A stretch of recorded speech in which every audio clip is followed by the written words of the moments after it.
నమస్తే. Political wax స్వాగతం. మనతో పాటు భారతీయ జనతా పార్టీ రాష్ట్ర కోశాధికారి శాంతకుమార్ గారు ఉన్నారు. మహబూబ్ నగర్ స్థానం నుంచి ఈసారి పోటీ చేయడానికి భారతీయ జనతా పార్టీని ఒప్పించేటువంటి ప్రక్రియలో వారు ఉన్నారు. అసలు మహబూబ్ నగర్ స్థానం ఏంటి, అదేవిధంగా తెలంగాణలో అమిత్ షా వచ్చి ఏం చెప్పారనేటువంటి అంశాలపైన కొన్ని మాట్లాడి తెలుసుకునే ప్రయత్నం చేద్దాం. నమస్తే శాంతకుమార్ గారు. నమస్తే సార్. అమిత్ షా గారు వచ్చి ఏం చెప్పారు? ముఖ్యంగా అమిత్ షా గారు వచ్చి సమీక్ష మరియు భవిష్యత్తు కార్యక్రమాలు రెండు కలిపి చెప్పారు. ఓకే. ఒకటేమో ఈ ఎన్నికల ఫలితాలు మనకు చాలా సత్ఫలితాలను ఇచ్చాయి. ఎందుకంటే 1 సీట్ నుంచి 8 సీట్ల వరకు ఎదిగాం. తర్వాత 7% నుంచి 14% వరకు ఓట్ పర్సెంటేజ్ కూడా పెరిగింది. తర్వాత ప్రజలందరూ కేంద్ర ప్రభుత్వంలో తప్పకుండా మోదీ సర్కార్కు విజయం పలుకుతారు, వారే కంటిన్యూ కావాలని కోరుకుంటున్నారు. కాబట్టి ఆ ఓటు శాతం 35% దాకా వెళ్ళొచ్చు పార్లమెంట్ ఎలక్షన్లో.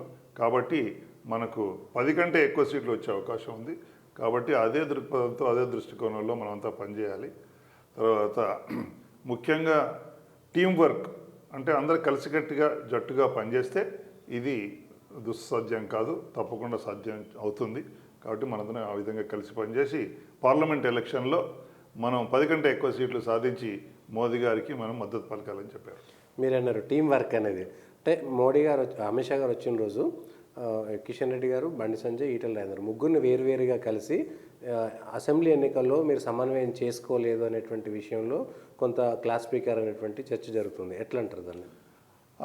ముఖ్యంగా ఫలితాలు అనుకున్న రీతిలో లానప్పుడు మనం ఏ లోటుపాట్లు ఉన్నాయో వాటి గురించి చర్చించుకోవడం సహజం.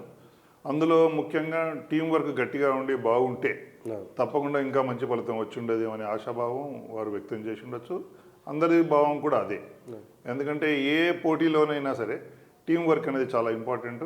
ఆ లోపం వల్లనే మనకు కొంత నిరాశ చెందే ఫలితాలు అనే ఒక భావన కూడా ఉంది.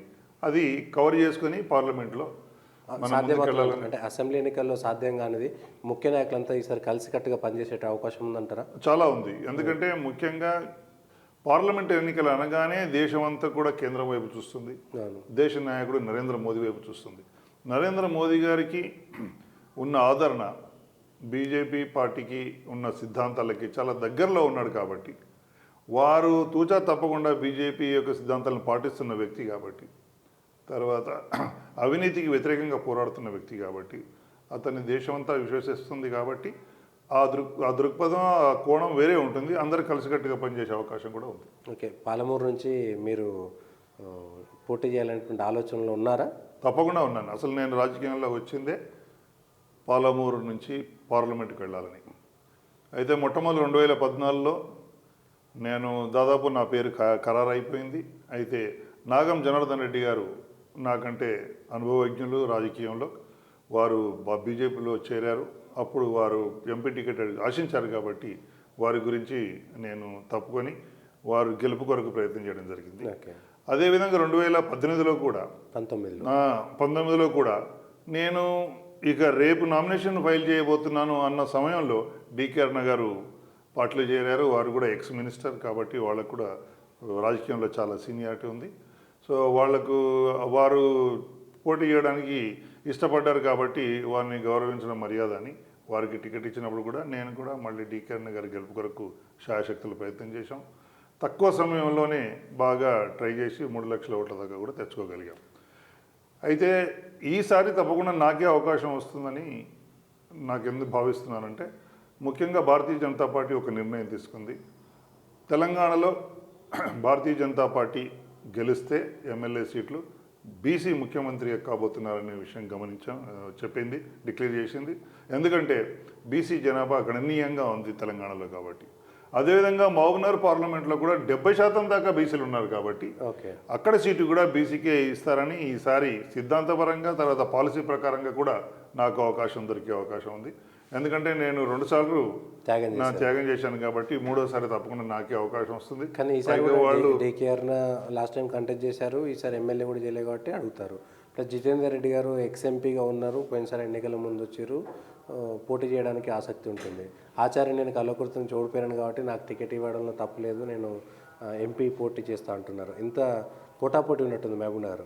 14 సంవత్సరాల నుంచి నేను పార్టీలో ఉన్నాను. చూస్తున్నాను వీళ్ళందరికీ కూడా అవకాశం వచ్చింది ఏదో ఒక రూపంలో పార్టీ. ఓకే. కానీ నాకు మాత్రం ఏ అవకాశం రాలేదు కాబట్టి తప్పకుండా ఈసారి నాకే అవకాశం వస్తుందని సంపూర్ణ విశ్వాసంతో ఉన్నాను నేను. పార్టీ మొత్తం మీ చేతిలో పెట్టారు కదా ఖజానా అంతా. రెగ్యులర్గా నా విధులు నేను ఎలాగో నిర్వహిస్తున్నాను. ఓకే. కానీ పొలిటికల్గా కూడా నా యొక్క గోల్ అదొకటే, ఎంపీగా వెళ్ళడాలని. ఇదే మహబూబ్నగర్ కింద నార్ కర్నూలు కింద పాత పాలమూరులో 3 స్థానాలు బీఆర్ఎస్కి వచ్చినాయి, మిగిలిన కాంగ్రెస్ క్లీన్ స్వీప్ చేసింది. ఎట్లా అక్కడ బీజేపీకి అసలు ఏం పట్టుంది అనుకుంటున్నారు? యాక్చువల్గా ఈ ఓటరింగ్ సరళి ఎలా ఉందంటే ఒకసారి ఓటరు ఆలోచించే విధానాన్ని బట్టి ఉంటుంది. ఈ అసెంబ్లీ ఎలక్షన్లో ఏంటంటే టీఆర్ఎస్ను ఓడగొట్టాలని ఒక దృక్పథంతో బీజేపీ టీఆర్ఎస్ని అంత వ్యతిరేకించట్లేదు అనే ఒక భావనతో మొత్తం కాంగ్రెస్కే ఓటేసి కాంగ్రెస్ని గెలిపించాలి, లేకపోతే బీజేపీ గెలిచినా కూడా టీఆర్ఎస్ఏ మళ్ళీ ప్రభుత్వానికి వస్తుందేమనే భయంతో ఓటేశారు కాబట్టి బీజేపీకి ఎమ్మెల్యే సీట్లు రాలేదు. కానీ బీజేపీకి వ్యతిరేకం కాదు ఓటర్లు, టీఆర్ఎస్కు వ్యతిరేకం. ఇప్పుడు జరగబోయే ఎలక్షన్ బీజేపీ వర్సెస్ కాంగ్రెస్ కాబట్టి కేంద్రంలో బీజేపీ గెలిస్తే నరేంద్ర మోదీ ప్రైమ్ మినిస్టర్ అవుతారు కాబట్టి తప్పకుండా ఓటర్లు ఇది ఆలోచించి అందరూ ఏకదాటిగా బీజేపీని గెలిపిస్తారు. మళ్ళీ ఎక్కువ సీట్లు తెలంగాణ నుంచి బీజేపీ. అప్పుడు కాంగ్రెస్ వేసినటువంటి వాళ్ళు ఇప్పుడు ఎందుకు వేయరు అంటే అప్పుడు కూడా టీఆర్ఎస్ వ్యతిరేకత కనబడింది, ఇప్పుడు కూడా టీఆర్ఎస్ కూడా పోటీలో ఉంటుంది. అవును, టీఆర్ఎస్ పోటీలో ఉన్నా ఇప్పుడు వ్యతిరేకత కాంగ్రెస్ వైపు వెళ్ళదు. ఆ ఓటింగ్ అంతా బీజేపీ వైపు వస్తుంది. ఎందుకంటే కేంద్రంలో టీఆర్ఎస్ పని లేదు, తర్వాత కేంద్రంలో కాంగ్రెస్ లాభం లేదని వాళ్ళకి తెలుసు. జోడో యాత్ర చేసి రాహుల్ గాంధీ కాబోయే ప్రధాని చేసినా కూడా 3 రాష్ట్రాల్లో ఓడిపోయిన తర్వాత ప్రజల ఆమోదం పొందలేదు. వరుసగా 3 రాష్ట్రాల్లో ఓడిపోయారు కదా. కానీ రాజస్థాన్ ఓడిపోయారు, మధ్యప్రదేశ్ ఓడిపోయారు, ఛత్తీస్గఢ్ ఓడిపోయారు. అక్కడే రిజల్ట్ తెలిసిపోయింది. భారతీయ జనతా పార్టీ అయితేనే సుపరిపాలన జరుగుతుందని విశ్వాసం ప్రజల్లో ఉంది. 10 ఏళ్ళ నుంచి రాష్ట్రంలో కేసీఆర్ ఉన్నాడు, 10 ఏళ్ళు అయిపోయింది కాబట్టి ఆయనను కూడా పక్కన పెట్టారు ప్రజలు. 10 ఏళ్ల పాటు మోడీ ఉన్నాడు కాబట్టి వాళ్ళు ఆయనను కూడా మార్చేటువంటి ప్రయత్నం చేస్తారనేటువంటి దాన్ని మీకు ఏం చెప్తారు? ఇది చాలా simple. Anti incumbency, pro incumbency అనేవి 2 ఉంటాయి. సో టీఆర్ఎస్కి ఏమో ఫుల్ యాంటీ ఇన్కంబెన్సీ, మోదీ గారికి ఫుల్ ప్రో ఇన్కంబెన్సీ. కాబట్టి 3 రాష్ట్రాల్లో కూడా అక్కడ గెలిచారు. ఇక్కడ ఎందుకు గెలలేదంటే అదొక్కటే ప్రాబ్లం. ఏంటంటే వాళ్ళు ఏమనుకున్నారంటే బీజేపీ మళ్ళీ టీఆర్ఎస్ని ప్రభుత్వానికి తీసుకొచ్చే అవకాశం ఉందేమో బీజేపీ కొట్టేస్తే అనే భయంతో ఎట్లయినా సరే టీఆర్ఎస్ని ఓడగొట్టాలని కాంగ్రెస్ కొట్టేశారు. ఇప్పుడు కూడా పార్లమెంట్ ఎన్నికలు కూడా బీజేపీ బీఆర్ఎస్ ఒకటైనటువంటి నినాదం రాదంటారా? రాదు. ఎందుకంటే ఇప్పుడు క్లియర్గా పోటీ కాంగ్రెస్ బీజేపీ మధ్యలో అని తెలుసు. ఎందుకంటే టీఆర్ఎస్కు ఇప్పుడు ఇంకా పార్లమెంట్లో పని లేదు. అమిత్ షా గారు ఏ స్థానాల మీద దృష్టి పెట్టాలని చెప్పారండి? దాదాపు అన్ని జిల్లాల్లో పెట్టారు. మేము కొంచెం ఖమ్మం, మహబూబాబాద్, నల్గొండ తప్ప మిగతా అన్ని ప్లాట్లలో కూడా మాకు గెలిచే అవకాశాలు దండిగా ఉన్నాయి. అక్కడ కూడా మంచి క్యాండిడేట్ను పెట్టి కృషి చేస్తే ఈ 6 నెలల్లో అక్కడ కూడా మేము పుంజుకునే అవకాశం ఉంది. అంటే అవి వదిలేస్తున్నారా 3 స్థానాలు? లేదు, వదిలేయట్లేదు. అందుకని ప్రయత్నం అయితే చేస్తాం తీవ్రంగా. కానీ ప్రస్తుతం ఉన్న పరిస్థితులు చూసుకుంటే ఇవి ఎంత బలంగా ఉన్నాయో అంత బలంగా లేవు. ఓకే, అంటే 13 స్థానాల్లో భారతీయ జనతా పార్టీ బలంగా ఉంది, చాలా బలంగా ఉంది. గెలిచేంత బలంగా ఉంది. కాంగ్రెస్కి ఏం రావంటారు? అయితే కాంగ్రెస్కు చాలా తక్కువ ఈ ఎలక్షన్లో. అంటే అసెంబ్లీకి గెలిచారనుకుంటున్నారు కానీ ఇక్కడ మాత్రం తప్పకుండా వాళ్లకు మ్యాక్సిమం 3 లేదా 4 సీట్ల కంటే ఎక్కువ రావు. ఆల్రెడీ ముఖ్యమంత్రి రేవంత్ రెడ్డి మీ జిల్లా వాసి అన్ని పార్లమెంట్లకు ఇన్ఛార్జ్లను కూడా వేసేసారు. అక్కడ నడుస్తుంది కూడా వర్క్ కాంగ్రెస్లో. అన్ని పార్టీలు కూడా అసెంబ్లీ ఎలక్షన్లో మనం చూసాం, ఇన్ఛార్జీలను వేశారు, పకడ్బందీగా మంచి క్యాండిడేట్లను పెట్టారు, పేరున్న క్యాండిడేట్ కూడా పెట్టారు. కానీ రిజల్ట్ అట్లా లేదు. కాబట్టి ప్రజలు చాలా ఆలోచనతో వేస్తున్నారు ఓటింగ్. కాబట్టి తప్పకుండా ఈ పార్లమెంట్ ఎలక్షన్లో మాత్రం తప్పకుండా బీజేపీకి సపోర్ట్ చేస్తారు. ముఖ్యంగా నరేంద్ర మోదీ గారి యొక్క నాయకత్వానికి మెచ్చి బీజేపీ అఖండ విజయం సాధించే అవకాశం.